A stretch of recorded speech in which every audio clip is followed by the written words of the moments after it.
All right, so we're on to the front wall now. We're going to do exactly the same thing. I'm going to go 23 1/4,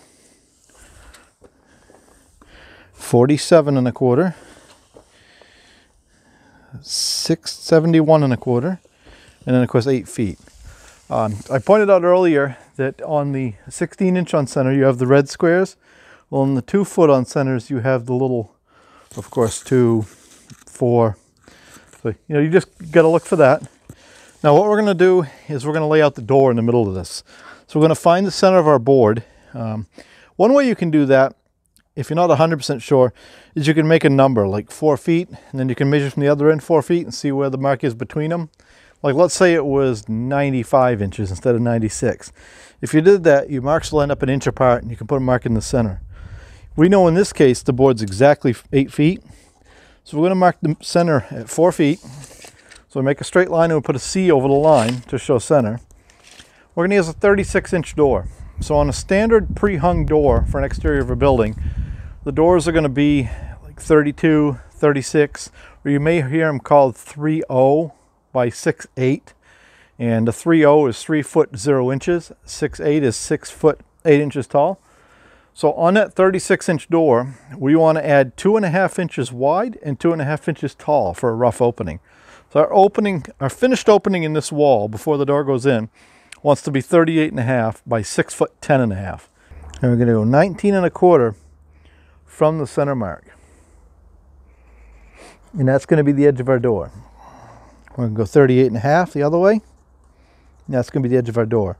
Now what I like to do is I like to turn my tape around and make sure I get the same numbers, right? So I've got 19 1/4 to my center mark and 38.5.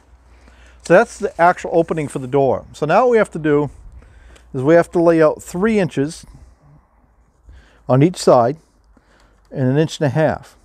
So from the edge of the door we go 1.5 inches and 3 inches. We do the same thing over here.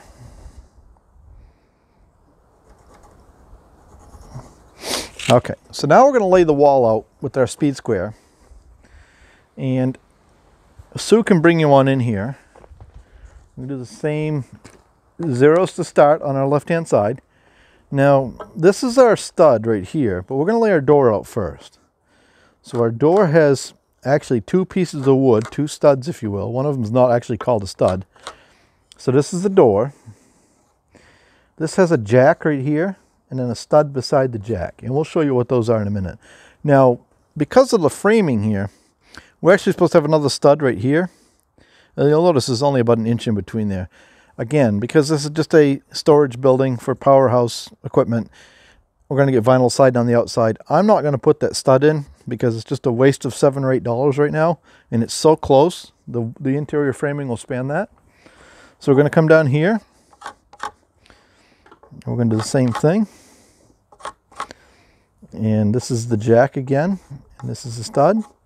And you'll notice the same thing down here. So we're going to skip this one too.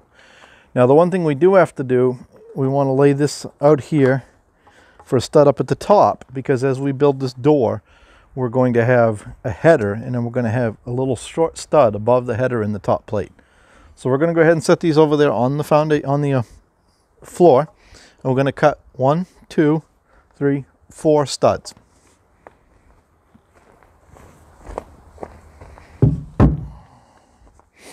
Now you remember before we said we wanted the wall 8 feet tall. So we have to subtract that same 3 inches for plates. And we want to crown our studs.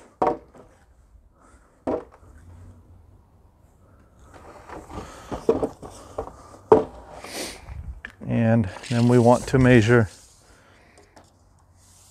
96 inches minus 3.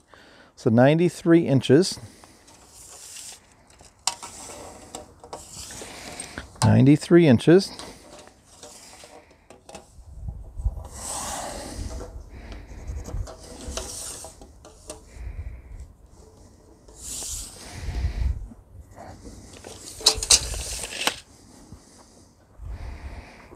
All right, we're going to go ahead and fast forward a little bit, speed up the video, time lapse it here so you don't have to listen to me ramble while we do repetitive parts. But we'll slow down here in a minute and show you how to frame in the door.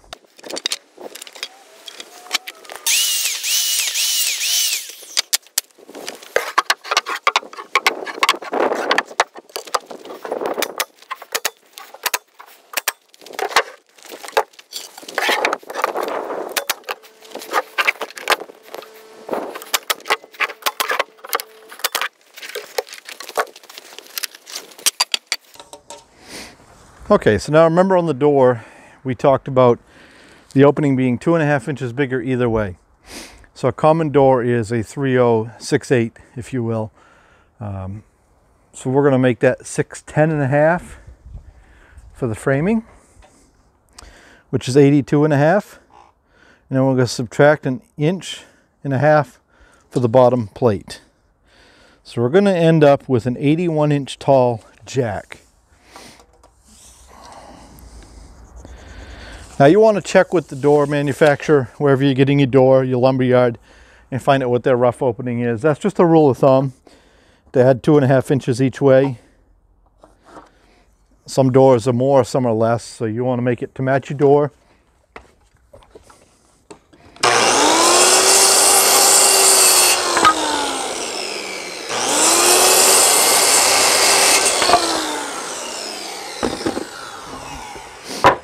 And this is what we call jack studs. So they go in, one on either side of the door, and their whole purpose is to hold up the header, to transfer the load of the header down to the floor system. So we're going to put that in there.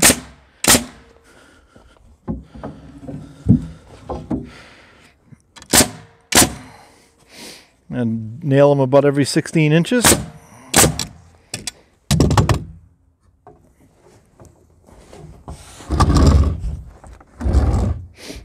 And then you can just work them up and down to get them to line up.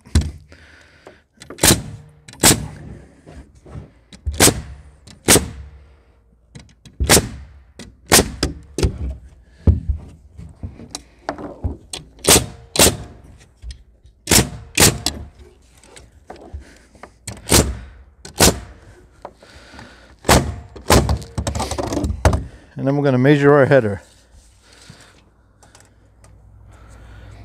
41 3/8.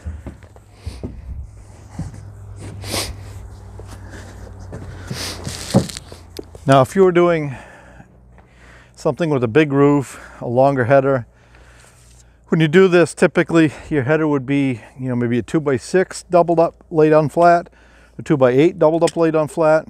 You can put a piece of plywood in the middle and it'll get your same thickness as a 2x4 wall. We're actually just going to lay our 2x4 down because there's not really any load to speak of here, and it's a fairly small hole. The other rule of thumb I have is if the opening is larger than 8 feet, I use 2 jacks on either side instead of 1 to transfer that header load down through.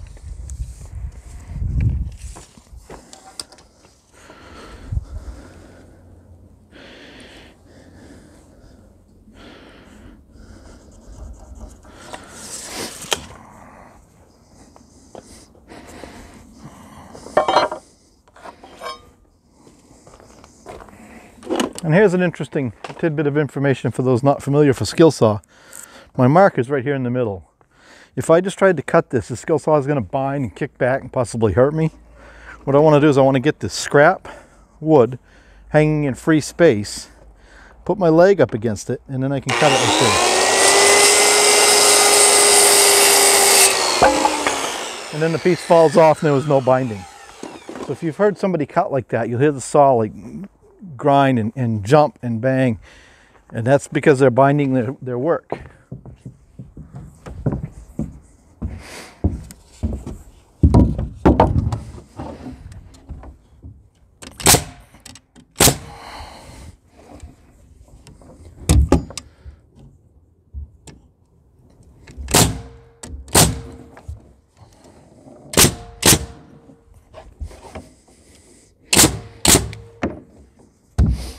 Now we're going to cut one stud to go in the middle, and it wants to be 10 3/8 to the long point.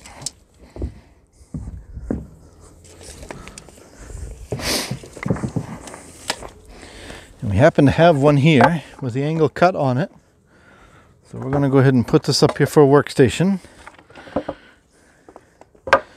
And we're going to measure from the long point down 10 3/8.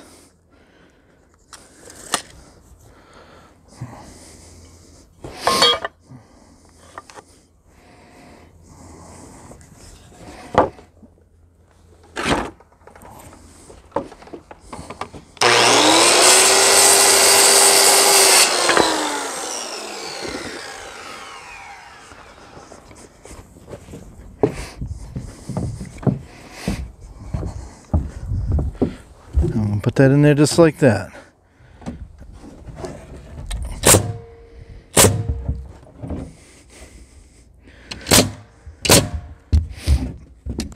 All right, now while we got you right here, let me set this nail gun down out of the way. That was how we framed up a door. But if that happened to be a window, it's the same process. You get the top where you want it. You measure down for the rough opening of your door like this, your window. You mark your top, bottom of your rough opening.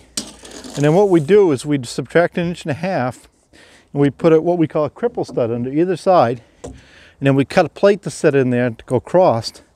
And we put our stud in on our framing centers for our plywood. And that's how we'd frame in a window. So it's basically all the same process, just the door is minus the bottom 3 or 4 pieces.